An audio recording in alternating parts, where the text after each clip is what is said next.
Começou mais um Tá Beleza Podcast, o seu podcast que fala sobre bem-estar, estética e saúde mental. Apresentado por mim, Marco Van Damme, e o mestre do transplante capilar no país, Dr. Joel Lacerda, meu amigo. Tá tudo bem, Dr. Joel? 100% hoje, então tô feliz, hein? Tá feliz? Tô feliz. Mas deixa eu te falar, antes da gente apresentar a nossa convidada, a gente não pode esquecer e pedir pra você dar o like aí, ó. Dá o like na live, dá o like no vídeo, porque aí você pode ter mais vídeos do Tá Beleza Podcast passando pelo seu trilho aí no YouTube. Se inscreve no canal, dá o clique no selinho, no sininho, no selinho.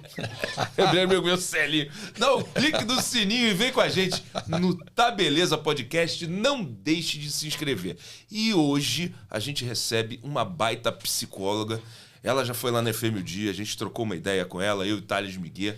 Foi um programa sensacional e tão sensacional que eu convidei ela para vir aqui hoje. É tipo assim, uma autoridade. Uma autoridade. Aqui só vem autoridade, né? Só. E hoje, então, muito bem apresentado. Doutora Giovana Dalmasso. Exatamente. Psicóloga, trata de saúde mental e especialista em bullying. É um assunto, infelizmente, né? Nos dias de hoje, né, doutora? Muito evidente. É um assunto muito evidente, né? Uhum. E mais até do que só o próprio bullying. A gente acaba falando só do bullying, mas hoje em dia tem o cyberbullying, né? Isso é verdade. E aí isso ganha uma amplitude muito maior. E que né? tá perdendo completamente, quer dizer, tá perdendo, Já não tem perdeu controle. completamente não tem, o controle.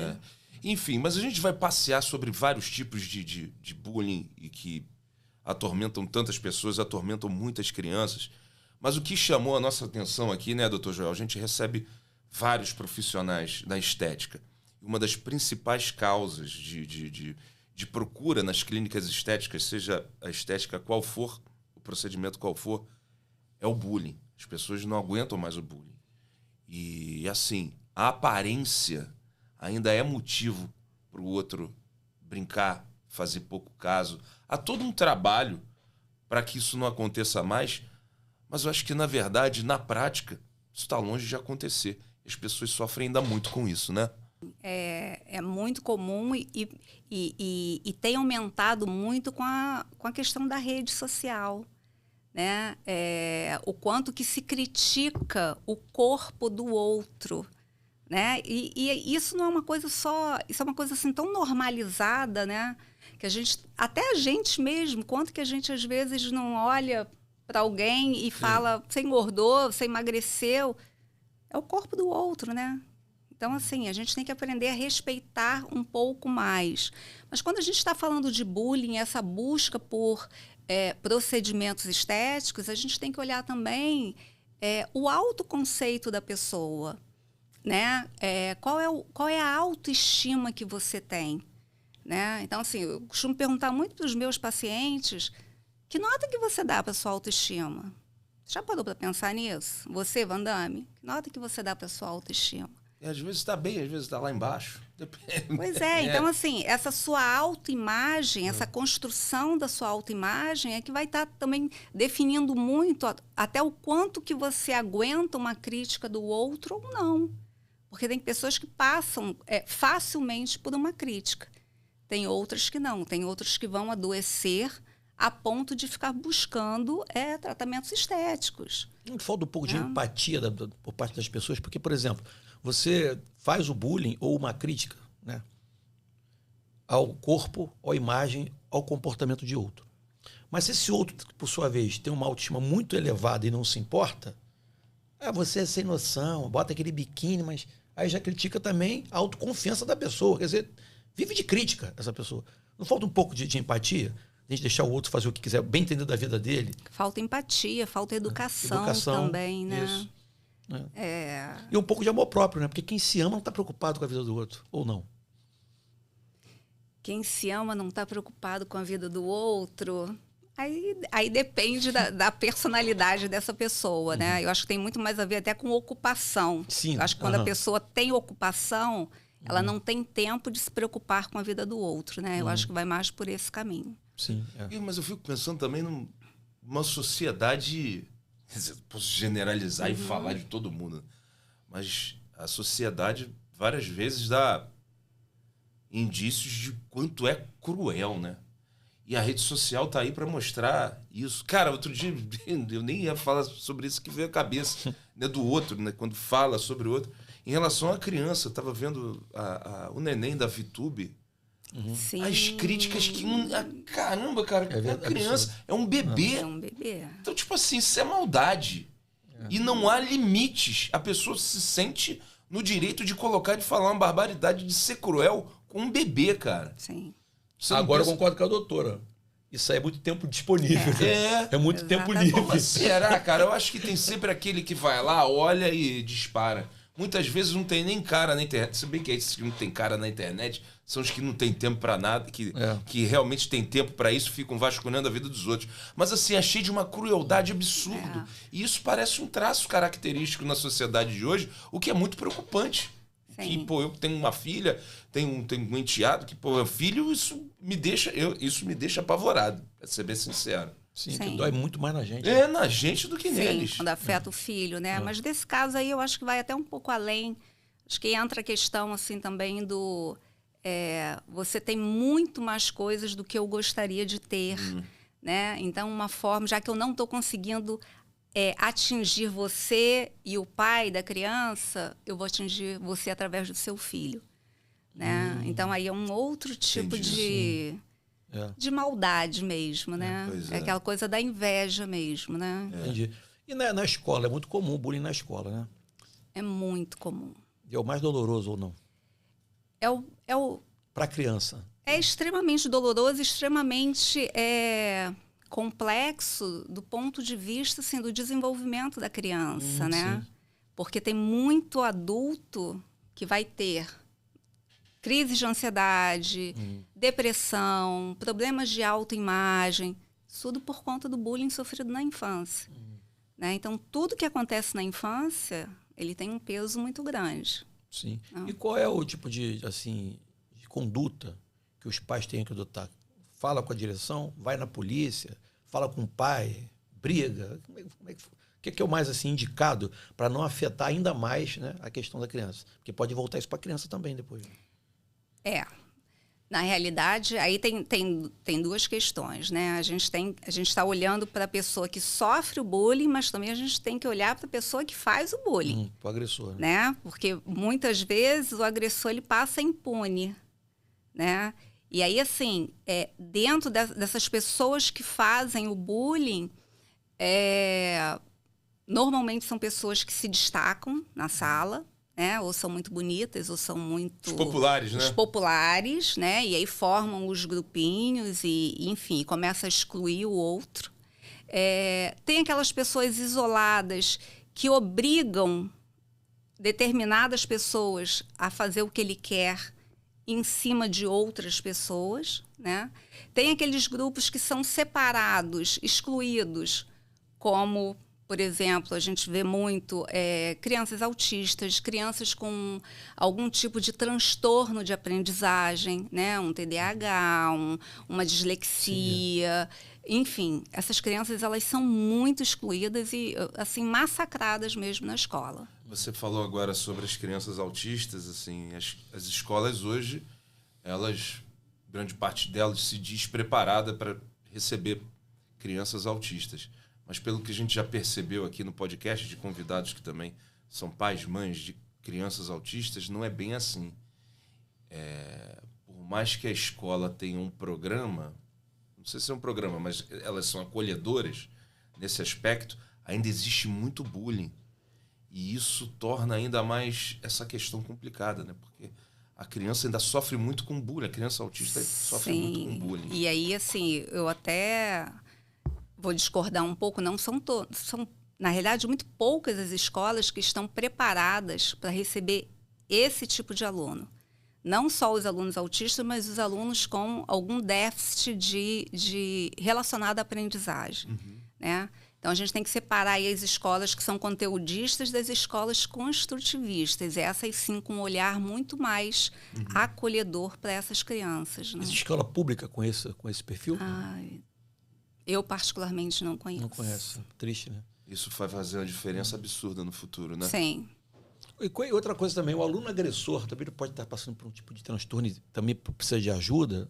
Ou geralmente só Sim, pode ser até uma criança que Sofre também. sofra violência. Então, ele pode sofrer violência em casa e ele desconta na escola. Sim.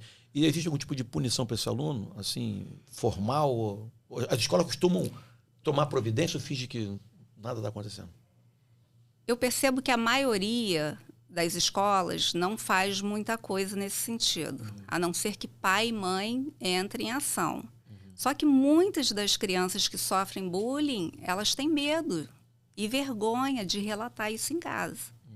Então, aí entra a questão dos pais estarem muito atentos para essa mudança de comportamento que vai haver na criança que sofre bullying. Sim.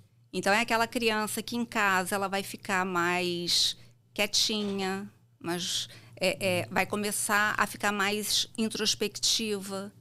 Né? É aquela criança que na hora do recreio ela vai ou para a biblioteca ou ela vai ficar com algum adulto para ela poder se sentir mais protegida. Né? Então, porque nem sempre é explícito, né? Na grande maioria das vezes, não. Sim. Né? Então, assim, acho que vale a pena que os pais tenham um olhar mais atento. E a gente consegue perceber isso de uma forma simples. Quando o filho chega em casa, o que você fez hoje na escola? Com quem que você brincou na hora do recreio? Sim. E aí você começa a perceber se essa criança está conseguindo interagir com o grupo ou se ela está sendo excluída. Recentemente a gente teve o caso, né, no colégio das meninas que fizeram, por inteligência artificial, fizeram a montagem como se elas estivessem nuas. Assim. E o que chamou a atenção das matérias que eu li é que uma das crianças falou que um dos agressores disse que isso não vai dar em nada. Eu tenho por mim que ele possivelmente ouviu isso em casa.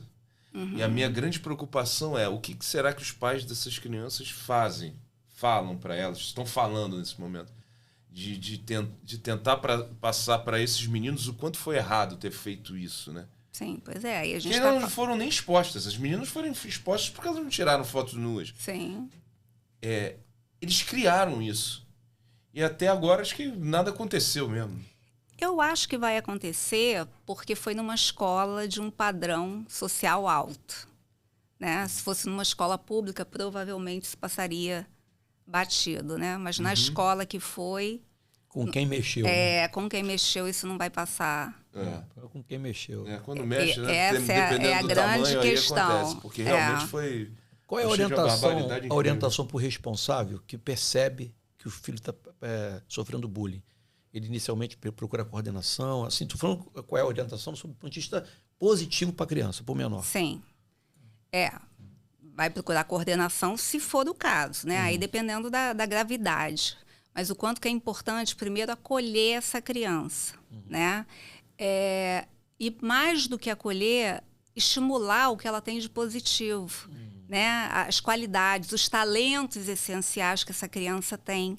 Porque muitas vezes, quando ela começa a sofrer o bullying, ela começa a se sentir um patinho feio. Ela começa a achar que aquilo que estão falando dela, ela só tem aquilo. Né? Então, o olhar dela começa a ficar um olhar muito negativo. Então, essa é a importância dos pais. Desse, não só acolhimento, mas desse estímulo e trabalhar as potencialidades dessa criança, para que ela perceba que não que ela não é só aquilo que estão falando. Eu tenho um filho TDAH, né? Então, quando a gente descobriu isso, foi um divisor de águas. O conhecimento, a literatura, né? A leitura é um divisor de águas. No início não tinha nem medicação para ele, a gente não dava, era só saber. A primeira coisa que a gente fazia, chegava na escola, ia chamar o coordenador pedagógico e tal, a professora dele e a diretora, meu filho é TDAH, se comportar assim com ele vai ficar acontecendo isso. E o meu professor, ele é como se fosse um assessor dela. Joãozinho, pega o X, não sei, ele ia todo... Amigo, ele mudou, você não está entendendo. Desempenho escolar dele, de autoestima, de comportamento, foi outra pessoa. Porque se não souber, as pessoas têm que comprar o barulho. As pessoas ao redor. Vai brincar com o menininho, chama o pai, olha só, ele é TDAH, porque acha que ele é mal educado, que ele é bagunceiro, que ele é não sei o quê. E não é isso, é totalmente diferente. Diferente. Então, no caso, quem sofre bullying, é legal também, quando você fala de acolher, esse acolhimento também tem que ser pelo professor, pelo coordenador, pelo diretor. Sim, por todo mundo. mundo. Todo mundo. E aí por isso que é tão importante buscar uma escola que tenha esse tipo de olhar. Entendi. Né? É verdade. Se não tiver conhecimento, acha que assim não é nada. Sim. Isso é coisa de criança. Sim, e aí o quanto que muitas crianças, eu atendo muitas crianças que vão parar num processo terapêutico por conta de bullying. E assim, é engraçado porque o tempo, a humanidade muda, os tempos se transformam. E assim, impressionante a quantidade de gente que fala assim, não, porque o bullying, porque no meu tempo, isso não é nada. Cara, é muito ruim. Você fala isso depois de adulto, mas quando moleque é muito ruim. Tu tem que sair no braço, tu tem que correr, tu tem que fazer. Hoje em dia, eu vejo essa criançada, a molecada fazendo esporte, uma luta, pelo esporte, por ser uma terapia, por ensinar várias coisas, pelo ensinamento do esporte. Pô, sendo bem sincero, no meu tempo, no nosso tempo, fazia luta para aprender a se defender. Sim. Na taparia, na saída, eu te pego lá fora, é um clássico. Né? É um clássico. Eu te pego lá fora e a escola não fazia nada. Era literalmente na porta da escola, aí ficava lá um inspetor, o cara... E não acontecia nada, o pau cantava. A gente não pode achar que é assim mesmo, né? E assim, a gente tem uma geração, minha geração, com vários transtornos, vários distúrbios, e ninguém sabe por quê. Sim. Na verdade, tem muita coisa. E isso explica muita coisa lá atrás, assim. E eu vejo que hoje, eu vou citar o exemplo de que aconteceu numa escola construtivista. E a escola é boa. Mas o exemplo de uma criança que eu conheço que sofreu bullying social, porque ela não tinha o tênis que o menino tinha. Eu tenho um tênis de R$1.000, você não tem. Você é pobre, eu tenho um iPhone. Você não tem, teu celular é celular qualquer. E o mal que isso fez para a criança na época, dela se sentir diminuída, inferiorizada, por causa de um contexto social que o outro disse que ele estava num outro patamar porque ele tinha dinheiro e o outro não. Isso faz um mal absurdo, fez um mal absurdo a essa criança. Sim. E isso existe muito, né? No meu tempo era mais... Eu nunca vi. Na minha escola era mais a questão da pancadaria mesmo, de resolver tudo, de dizer que um é feio, parece isso, aquilo, outro, e resolver na mão. Mas isso me chocou muito. Mas sem querer polemizar, os pais não são um pouco responsáveis por esse comportamento? Acho que são muito responsáveis, né? A gente não pode esquecer que a criança ela aprende por repetição, né? Então, assim, o quanto que exemplo o ambiente... Também, né? Repetição no sentido assim, o que, que eu estou vendo os meus pais fazerem? Eu vou repetir, né? E ainda tem a questão hoje da rede social, né? Que é um mundo assim de fantasia. Então você posta ali só a felicidade, né? Eu tenho isso, eu tenho aquilo. Muitas vezes você nem tem. Não tem nada. Né? E o outro acha, o outro acredita que aquilo é verdade. Então só eu que não tenho. A maior falsidade da rede social é a felicidade. Pois é. É a felicidade. Vender felicidade. A rede social vende sonho. Isso. E isso é complicado para quem tá vendo de alguma maneira. Meu filho hoje está com 19 anos, né? Graças a Deus está tudo certo, mas quando ele era mais jovem, né, eu me preocupei muito com isso. Eu falava assim, filho, olha só, você não é melhor do que ninguém em tudo. E nem ninguém é melhor do que você em tudo. Se o cara tirar onda com você que meteu um gol bonito em você, tu ganha dele no ping-pong. Então você não pode, eu falava isso para quê? Primeiro, para o time dele melhorar. Que, aliás, nunca foi ruim, graças a Deus. E segundo, para quando ele tivesse isso acima em alguma circunstância, para não ficar, sabe, trolando, ficar... Não digo sofrendo bullying, vai ficar sacaneando, porque pode acontecer com ele em outro momento. Ele entendeu muito bem isso, ele é muito bem resolvido. E eu levei isso para minha vida também quando eu era criança. Eu era muito bom de bola, mas eu era muito pobrezinho. Aí, mas você não... Vamos pro cinema, para ele para ir pro cinema. Mas quando voltava, dava uma caneta no cara, né? Dava uma caneta nele. A gente contava. Então eu levei isso um pouco para ele, ele entendeu. Acho que se os pais explicassem um pouco isso para os filhos, filho, olha só, em um momento você vai ser melhor do que eu.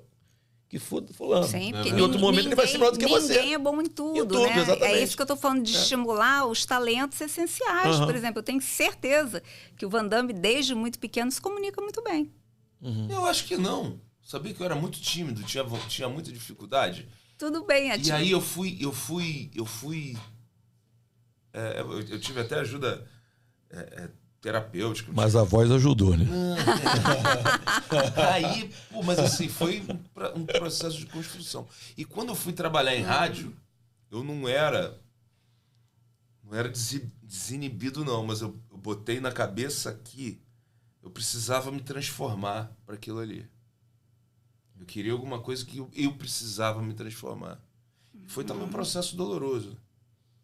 Muitas vezes, até hoje, já aproveitando aqui o consultório, porque assim, eu chego em... Pô, eu trabalhando, eu tô a 200 por hora e meio que eu coloco toda a minha energia nisso aqui. Toda. E às vezes, durante o dia, falta, sabe? Quando dá aquela... E isso acho que pode ser complicado até mesmo para a autoestima. Eu, pelo menos, percebo isso, sabe?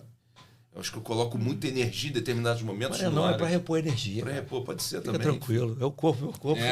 Mas eu acho que talvez você coloque muita energia aqui porque é algo que te dá prazer, né? Sim, exatamente. Sim. E é uma forma também, porque o seu trabalho, assim, eu enxergo ele assim como uma forma de... É trabalho, mas você se diverte nele, né? Então você se dedica então, falando muito. Em trabalho, existe bullying no trabalho? Existe bullying no trabalho. E aí, o bullying, na realidade, o termo bullying a gente usa dentro dessa faixa escolar. A partir daí... É assédio moral. É assédio moral. Que é a mesma coisa, né? É comportamentalmente falando, é a mesma coisa. Assim como o da VTube é o stalking, né? Então, assim, cada um vai receber nomes diferentes. Mas quando a gente se refere a bullying, a gente está se referindo a essa faixa escolar. Legal, eu não sabia. Eu não sabia. Entendi. Mas é importante também a gente parar de relativizar, né? Porque isso que eu falo, porque no meu tempo e tal, porque tudo muita gente coloca como se não fosse um problema. Isso não é nada demais. E por muitas vezes a pessoa que fala isso nem se toca que ela sofre de alguma coisa que aconteceu na vida dela. E eu imagino que mudar esse comportamento, mudar essa cultura, seja o mais difícil para as coisas melhorarem lá na frente. Com certeza. E aí, assim, eu trouxe até um trecho de um livro que uma paciente minha adolescente e que sofre muito bullying, hoje já com uma autoestima muito mais trabalhada, e ela me trouxe o trecho de um livro que eu acho que tem muito a ver legal. com isso. E eu vou... Por favor. Vou ler aqui para vocês. Legal. O nome do livro é Texto para Todas as Cicatrizes, não é isso? Isso. Textos para tocar cicatrizes. Para tocar cicatrizes. E aí ela me trouxe, ela se identificou tanto com isso aqui, Legal. ela marcou e trouxe e diz assim: ainda é difícil compreender que não sou o culpado quando alguém vai embora de mim, porque ela é muito excluída, né? Ainda estou tentando me curar de achar que eu não sou o caminho, mas fim. Então, assim, você vê o quanto que a criança que é excluída através do bullying, ela se sente culpada. É como se a culpa fosse dela. Tem, assim, vários defeitos. Até ela se dar conta que o problema não está nela, está no outro, né? E aí, por isso que é tão importante a gente trabalhar a autoestima da criança. Existe um programa em escolas para poder, por exemplo, ler esse trecho desse livro, para poder melhorar a autoestima da criança, saber que o problema não é dela? Eu percebo algumas escolas que trabalham isso com os alunos, sim. Mas são muito poucas as escolas. E assim, isso tem que ser tratado de uma forma mais ampla, né? Porque todo mundo na vida teve um problema sério com isso, né? Sim, e a gente vê, Vandam, estou me recordando aqui, como que acontece nos Estados Unidos, esses jovens que, quando saem das escolas, voltam armados e matam não sei quantos alunos. E todos eles se justificam como terem sofrido bullying. Que é grave, então, né? na hora que eles marca, saem, né? como marca, né? Posso contar um caso aqui comigo? Deve. Na rádio eu já contei, mas aqui eu não contei não, porque assim... É muito difícil você lidar com isso, até para você romper e dar uma resposta. E mesmo quando você consegue, vem a culpa. A culpa é um negócio terrível. Eu também falo sobre algum profissional que vem aqui sobre culpa, que foi uma coisa que eu senti a vida inteira. Eu fui doutrinado a ter culpa. Então, isso para mim é terrível. Eu estava na época na escola, era menor, devia ter uns 11, 12 anos, sei lá. E aí... precisava ir ao banheiro. E o professor não deixava, né? Não podia ir ao banheiro. Aproveita a hora do recreio, o intervalo para fazer tudo que tem que fazer no banheiro e depois sobe. porque aí seria... aí depois era justamente o horário da educação física da turma dos alunos maiores. Aí eu falei pro meu professor, eu falei assim, pô, professor, não tá dando, eu vou ter que descer, eu tô passando mal. Eu vou ter que descer. Eu falei, pô, tá bom, mas desci. Desci, e quando passava pela escada, a escada da escola era aqui tava a quadra, né, onde estava tendo educação física. Aí, e vários pontos nesse mesmo problema, olha isso. Aí tava tendo educação física, eu entrei no banheiro. Quando eu passei, aí já os moleques já falaram, ia lá, vai pro banheiro. E eles estão tendo aula de educação física. Olha como é que eram as coisas, né? Aí, pô, fui pro banheiro, tranquei ali na cabine. Daqui a pouco eu ouço eles entrando no banheiro. Isso aqui lá rindo. Aí toma ele atacar aquele papel higiênico molhado. Isso aqui lá. Aí começa a balançar a porta. E eu lá. Porra, o que eu faço? Pô, aí eles começaram a subir. E era menor, eles eram... Eu nem sei se 11 anos eu tinha não, porque é difícil conciliar esse tempo. Eu não sei se eu tinha 10 anos. Eles deviam ter 11, 12 e eu uns 9 por aí. Aí, pô, e o moleque aqui, que não sei o quê, barará. Pô, aí eles começaram a balançar a porta. E assim, um ponto. Tinha um professor dando a aula, eles saíram da aula para fazer isso e ninguém chamou eles de volta. Hoje eu pensando nisso, na época eu não pensei. Então eles tiveram essa liberdade de entrar no banheiro, de fazer isso. Aí algum deles falou assim, pô, vamos esperar ele sair, vamos bater nele. Eu nem conhecia os moleques, nem falava. A primeira coisa que eu fiz, que eu pensei em fazer, foi, pô, na hora que eles vieram, começaram a balançar de novo.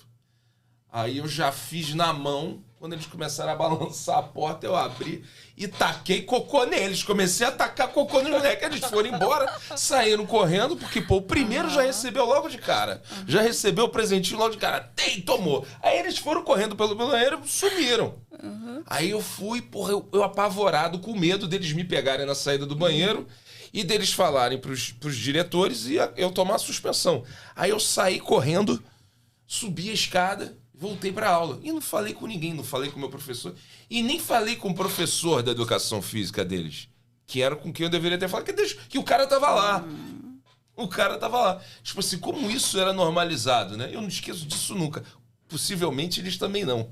Principalmente o cara que tomou de primeira. Sim, mas o bom é que você conseguiu reagir. Esse é que é o X da questão. O correto é reagir? E como reagir? Claro que o correto é reagir. Aí vai depender de cada caso, né? Acho que você não tem que reagir com agressão. Isso. Né? Esse caso aí é um caso à parte.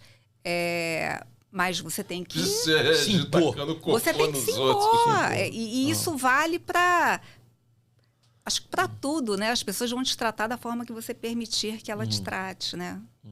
Então, olha só, você falou uma coisa para mim que eu nem sabia, que o bullying é nessa fase escolar.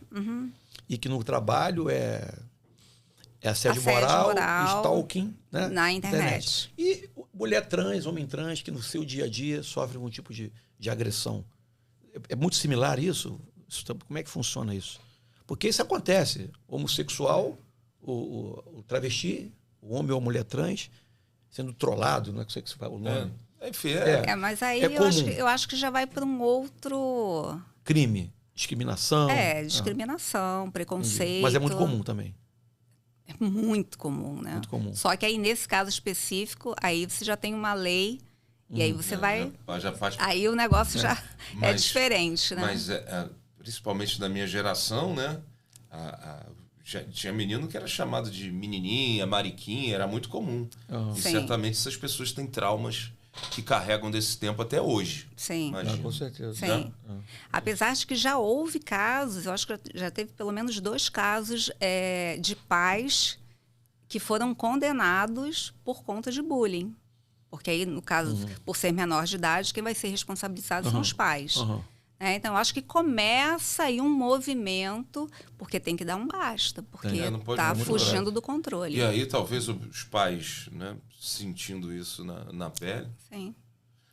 Mas eu vou falar que eu já vi casos também de pais que... Estimulam. Não, eu conheço de estimulam, que diminuem, e sei de casos também de pais que conversam, mas... A criança vai lá, às vezes, muito influenciada pelo ambiente dos amiguinhos, quer entrar do grupo social que ela frequenta, para poder participar daquele grupo, vai e faz o bullying. Só para poder ser aceita. E muitas vezes a criança que sofre o bullying passa a fazer o bullying com outras para poder ser aceito também por esse grupo, né? Que, teoricamente, são os mais populares, são os mais fortes nas escolas. Mas eu acho que em menor escala, Vandame. Eu acho que se você tiver uma boa criação, uma boa índole, você pode até, talvez, dar uma deslizada, mas você não vai dar continuidade a isso. Isso é interessante. E geralmente a criança que é mais fragilizada ou não é tão valorizada na família, onde quer que seja, que ela vai querer autoafirmação na escola e ser o agressor. Pode ser. Pode ser. Pode ser aquela criança que é muito agredida também. Né? E aí vai descontar isso na escola. Não sei se tem, mas se não tem, não seria interessante formatar uma matéria, um material, para ser obrigado a colocar no livro didático, mas na grade do fundamental, ou no básico, não sei, para as pessoas poderem saber. Porque eu sinceramente, né, eu tenho vários amigos professores, né, que trago ainda da FRJ, da mestrado e tal. Cara, muitos professores não sabem nem como lidar, porque tem que ter técnica para poder, tem que ter conhecimento. Sim. Não é você achar bonitinho ou feio e falar a respeito. A respeito tem essa mania, né? Não. Você acha alguma coisa, eu sou contra a maconha, sabe o que está falando? Eu sou a favor da maconha. Então, acho que tinha que ter um grupo de estudo, entendeu? Fazer um material e ser obrigado a dar nessa fase das escolas. Porque senão, como é que você combate, como é que você consegue enfrentar isso se você não tem conhecimento? Conhecimento é tudo, cara. Tem que conscientizar, né? Exatamente. Agora, assim, a gente está falando do bullying, o que acontece com as crianças, os reflexos na geração adulta, né? A gente começou falando de estética, mas uma vez eu li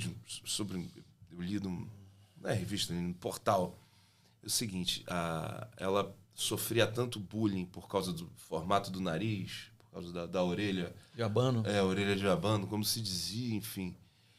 E ela não tinha recursos. Quando passou a ter recurso, então, o primeiro procedimento que ela fez foi do nariz, depois de abano. E aí ela começou um processo que não parou mais. Pode ser comum isso também de focar num ponto. Meu nariz, a minha orelha. Mas aí começa a enxergar também que o restante não tá legal. E ela assim... São pontos que se generalizam na pessoa. E ela passa a realizar procedimentos incessantemente. Sim. Isso acontece? Isso acontece e é bastante comum. Mas a gente vai cair novamente na questão da autoestima. Né? Porque, assim, para você poder fazer um procedimento, uma cirurgia, você tem que saber o porquê que você está buscando aquilo. Isso é o primeiro ponto. E até por isso, hoje, muitos cirurgiões plásticos já começam a pedir uma avaliação psicológica para poder fazer um procedimento estético. Né? Eu conheço até cirurgiões plásticos que deixaram de operar, por exemplo, nariz, porque não consegue atingir a expectativa da pessoa que está indo procurar aquilo. Então, assim, qual é a sua expectativa quando você busca um procedimento estético? Você está querendo se transformar numa outra pessoa? Tem gente que chega num consultório de cirurgia plástica, eu quero a boca da Angelina Jolie. Eu quero o tanquinho, sei lá, de quem? Alguém famoso, do Van Damme. Entendeu? Então, assim, quando você começa a procurar coisas que são irreais, isso aí já está apontando para uma questão emocional que não tá legal. Porque a cirurgia plástica ela tem que ser assim, a cereja do bolo. Né? Eu estou bem comigo, mas eu posso melhorar aqui. É a minha orelha, é a pontinha do meu nariz, eu posso melhorar. Então, isso entra, assim, é a cerejinha. Melhora a minha autoestima, vai subir um pontinho, sim. Mas quando eu não estou bem comigo, não é uma cirurgia plástica que vai me fazer bem. E aí eu começo a achar que eu preciso mudar tudo. É que você quer se transformar numa coisa que você não é. Que você não é. Você quer se transformar em outra pessoa. Exato. Então, aí a grande questão é o que tem por trás da sua vontade de fazer esse procedimento. Isso é que é o mais importante. Agora... a busca pelo corpo perfeito que não existe. Não existe. É complicadíssimo. Aí também entra um monte de questão, a rede social que a gente falou. Às vezes começam a se espelhar em pessoas que... Porque, assim... qualquer tipo de procedimento é super válido. Tem um podcast que fala sobre isso. Você pode melhorar, você pode você pode começar a mudar, chegar num ponto que você quer, pô, tua autoestima tá legal. E a estética ajuda a autoestima. Mas como... Eu acho que trabalhar a autoestima talvez tenha que ser um exercício. Sim. Tem como a gente trabalhar isso diariamente? Eu poder melhorar a minha autoestima? Como é que eu faço isso? Como é que eu posso me blindar de coisas que podem afetar o meu dia a dia? Porque às vezes a gente tá bem e tal, aí toma um cruzado, que eu digo, psicológico, tua autoestima vai lá embaixo. E para trabalhar isso depois, para voltar a botar a cara fora d'água, é complicado, não é tão fácil assim. A gente tem como trabalhar isso? Na realidade, quando a gente vai falar de autoestima, a gente tem que olhar lá para a infância, né? Como é que essa criança ela foi cuidada, como é que ela foi acolhida, aonde que ela foi estimulada. Isso é muito importante, né? Porque a autoestima é a sua autoimagem, né?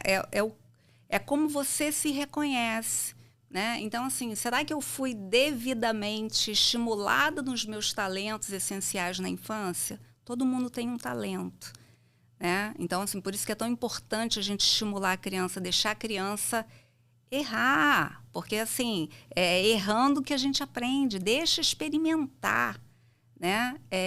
Perceber uma potencialidade nessa criança, estimula. Então, até nessas crianças que a gente está falando aqui que sofrem bullying na escola, o que você tem de bom? Vamos valorizar isso aqui? Né? Então, assim, para que você possa crescer se sentindo valorizado, pertencente e com potencialidades. Né? Então, e aí uma outra coisa que é muito importante quando a gente está falando de autoestima, dentro dessa questão de bullying, a resiliência. Né? Por que umas pessoas que sofreram bullying vão carregar esse estigma até o final da vida e outras não? A gente está falando da resiliência, da capacidade de resiliência dessa pessoa, né? Que é exatamente esse poder do elástico. É o poder do elástico, né? Eu não consigo. E o meu tem que ser Mas específico. é inato isso, é construído? É da pessoa. Né? A resiliência é da pessoa, né? Eu puxo muito minha mãe, cara. Minha mãe tinha uma sabedoria. Minha mãe não tinha muita cultura da roça. Mas que sabedoria que ela tinha, cara. Ela me empoderava. Eu morava em subúrbio, né? Era lourinho, cabelo um pouco grande. Você, moleque, cabelo grande aí. Assim, meu filho, tu tá lindo. Estão reclamando porque não tem um cabelo igual o teu. Leva mal não. Aqui, mas minha mãe... mas os pais... Todos os meus irmãos são assim. Empoderou todo mundo. Sim. Todo mundo empoderou. Você é capaz, você pode. Você não sei o que você é isso. Você vai fazer. Te apoio. Tem meu apoio. Eu procuro fazer isso também, né, cara? Sabedoria incrível. E hoje em dia que eu percebo isso, não percebia na época. Como é que pode, né? Sou criança. Hoje em dia eu fico, caramba, como é que pode, cara? É muito legal isso. Então, eu volto para o assunto da questão da escola. Eu não sei se tem algum termo técnico, vou até criar. Que é o bullying social. A sociedade já faz bullying na gente naturalmente, né? E a escola, eu comentei isso, parece, no programa passado. Como é que pode uma criança, em fase de formação lúdica, às vezes, tem que acordar às 6 da manhã, tem que ir para a escola passadinho, tem que estar com outro material escolar de casa, né? Dever de casa Tarefa pronto, já cumprida. com uma prova, numa pressão desgraçada de se mandar uma criança. Eu acho um absurdo, cara. Já tem isso, eu acho que em vez de ajudar, prejudica. Tem que aprender matemática, que é fórmula de Bhaskara. Cara, uma coisa louca. Eu não consigo entender, não serviu pra nada isso pra mim, juro por Deus. Pois Só me prejudicou. Que eu tive a famosa resiliência, porque senão eu tava aqui doidinho da cabeça. O Estado, né? O Estado, a sociedade, a escola interfere negativamente na nossa vida. Sim. Mas aí é aquilo, né? É o tipo de escola também. Eu acho que isso também começa de uma forma lenta, mas começa a mudar também. As escolas que são conteudistas, não adianta. É isso, é massacre. As escolas construtivistas, elas têm um olhar diferenciado para isso. Né? Você tem um pouco menos de conteúdo. Eu acho que o conteúdo ele é mais focado no que realmente é importante e novas disciplinas vão surgindo. E disciplinas exatamente para te preparar mais para a vida. Então, mas o problema é o seguinte, há uma concorrência, há um vestibular, há uma disputa, um concurso, onde é que entra essa construtiva e essa conteudista, lá na frente vai ter diferença? Quem é que leva vantagem? É isso que é a discussão. Aí também tem a ver, falando de vestibular, a gente também tem a dedicação do aluno, né? Então, assim, a escola construtivista ela não vai deixar de dar o conteúdo que é exigido. Mas ela faz o aluno pensar de uma forma diferente. Meus filhos estudam na escola construtivista. Eles estão justamente... Mas, infelizmente, tem menos, bem menos. Muito se você, menos. Se você for procurar escola construtivista, tem menos. Minha filha adora a escola, enfim. Adora. Eu nem sei qual é do meu filho. Você era muito conteúdo, tinha muito conteúdo. Conteudista. Eu já procurei Tinha muito conteúdo, cara. Eu já tentei ver outras escolas. Tá assim, maluco. Entrei em escola conteudista Mas e não é lembrei verdade isso? Não, e lembrei justamente da minha infância o quanto eu detestava escola. E eu tenho medo que isso aconteça com a minha filha, sabe? Porque eu detestava escola. Eu tive um processo de aprendizado, principalmente em matemática, química. Porra, eu detestava estudar. Eu não quero que isso se repita com ela. Porque toda criança já tem aquele... Né? Às vezes, não quero ir para aula. Normal, acontece. Mas, assim, ter ojeriza o estudo. Sim. Eu não quero que isso aconteça. É um contrassenso, você na fase de construção e tem que ter memória. Acordar muito cedo. Acho que não, eu gosto de acordar quando o sono acaba. Sim, isso já foi discutido algumas vezes. Sabe-se que não é o ideal, né? Mas ainda não acharam aí um meio termo, né? E segue os moldes da década, do século retrasado. Sem falar também, na gente que dirige, cara, volta às aulas, o trânsito para. É tudo ao mesmo tempo. A escola... Abre tudo junto. Não tem como mostrar o trânsito, em vez de fazer o rodízio, escola só a partir das 10. Aí já vai de manhã pro trabalho tranquilão. Faz sentido. Cara. Seria uma boa, já dá uma melhorada. Essa tua ideia é boa, doutor. Cara, coisa de manhã, só que o pai tem que levar na escola para ir de trabalho. Não pode pagar alguém para levar. Aí, é difícil, Sensacional, muito bom. Doutora Giovana Dalmasso, muito obrigado aqui pela sua participação. Eu que agradeço o convite. Suas redes sociais, projetos, fica à vontade para falar sobre. Tá em casa, por favor. Eu vou indicar a doutora Giovana só pela paz que ela transmite, né? Transmite uma paz, uma tranquilidade. É só ela se consultar, já sai de lá tranquilo. Já sai tranquilaço, é verdade. Passa uma leveza pra gente, né? Muito gostoso, muito bom, muito bom. Tem um amigo que melhorou muito depois. O amigo Thales Miguel melhorou muito depois. Não pode entregar, como é que fala mesmo? Sigilo. Sigilo, rapaz. Mas ele não me fala. Foi ele que falou, não foi ela, então pode. É verdade. Ele não me fala o que ele conversa. Ai, meu Deus. Posso dar o Instagram? Então. O meu Instagram é @psicóloga_Giovana Dalmasso. Tá certo. E aí eu trabalho... sou especialista em ansiedade, depressão, transtorno alimentar. Ixi, aí, ó. Tem que estar bem rápido. Ansiedade, depressão, tudo, transtorno, tudo. Vamos isso aí. Não deixa de curtir, não deixa de dar o like aí, ó. Se inscreve para você não perder nenhum episódio do Tá Beleza Podcast comigo, Vandame, Dr. Joel Lacerda. Eu tô feliz, uma tarde feliz mais uma vez aqui com a doutora Giovana, trazendo muito conteúdo. E com o meu amigo aqui, que é aula. Esse cara aqui é o meu mestre. Que isso. Arrebenta. Que isso, sucesso. Até o próximo Tá Beleza Podcast. Valeu. Boa.